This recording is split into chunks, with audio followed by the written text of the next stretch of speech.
All right, let's dive into something pretty amazing today. We're looking at some verses from Surah Ash-Shams. From the Quran. Right, from the Quran. For anyone who might not know, the Quran is the A book in Islam, believed to be, the Word of God. And we're going to try to really get into the heart of what these verses are telling us, what makes them so powerful. I think one of the cool things about these verses is how they tie together the huge, cosmic stuff with the really personal, you know what I mean? The universe and our own souls. Yeah.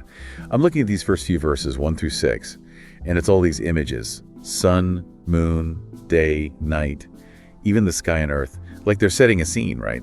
It is like a scene, a gigantic one, though. Think about it. Like, you're standing there, and the whole universe is spread out above you, all the stars. It makes you feel so tiny, but also just, wow, the power behind it all. I totally get that. It's humbling, but also kind of fills you with awe, like I'm part of something way bigger. Exactly. And then it's interesting how the focus changes. Verses 7 through 10, we go from that massive universe, and now it's about the human soul. Yeah, and this is where it gets really deep. It talks about God proportioning the soul. So it's not just that we have a soul, but that God made it with this capacity for both good and bad. Like, we're built with that struggle inside us. Between right and wrong, yeah. Always been fascinated by that. It's like comforting to know everyone feels it, but then also that makes it even more important to choose right, to purify your soul, however that's done. And there are a lot of ways that's interpreted in Islam. You've got the ritual stuff, like praying and fasting, which is seen as a way to cleanse yourself spiritually, but also doing good deeds, fighting for justice, even just reflecting and learning. That's a whole journey of trying to be better. Makes sense. Which brings us to the story of a Tammud. These verses, what are they, 11 to 15? Always gets to me. Remind us who the Tammud were and what the lesson is there. So, Tammud, they were this ancient tribe in Arabia. The Quran mentions them. And their story, it's a serious warning about what happens when you get too proud and you disobey.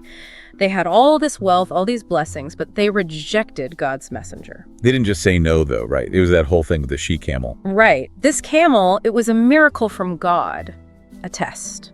And they went and harmed it, which was directly defying God. They let their arrogance get out of control, didn't listen to the warnings, and it led to their destruction. Some believe it was a huge earthquake that wiped them out. It makes you think, like today, how often do we do the same thing? Ignore the people who know better, think only about ourselves, even though it could lead to disaster. Tammud's story, it feels really relevant. It does. Because at its core, it's about consequences. Whether it's one person or a whole society, our choices matter. It's about remembering to be humble, to actually listen to wisdom, and to think about the long-term impact of what we're doing. So we started with this huge view of the universe, then to what's inside each of us, and now the consequences of our choices shown through Tammud. It all ties together. But there's this one part in verse 15, it says, "He does not fear its sequel." And that's always tripped me up. Oh yeah, that's a phrase that people have been debating for centuries. One way to look at it is that it's about God's total confidence. He has this divine plan, perfect knowledge, so he's not worried about how things turn out. I can see that. But then it kind of sounds like God doesn't care about the suffering that happens. Well, some scholars say it's more that God's justice is beyond our understanding as humans. Maybe its sequel isn't just the immediate result, but a much bigger picture where there's mercy and justice, but in ways we just can't grasp fully. Definitely gives you a lot to think about. These verses from Surah Ash-Shams, they make you look up at the universe A and D inside yourself. They remind us that everyone's got that good and bad inside, that we got to choose the good. And that those choices, they really matter.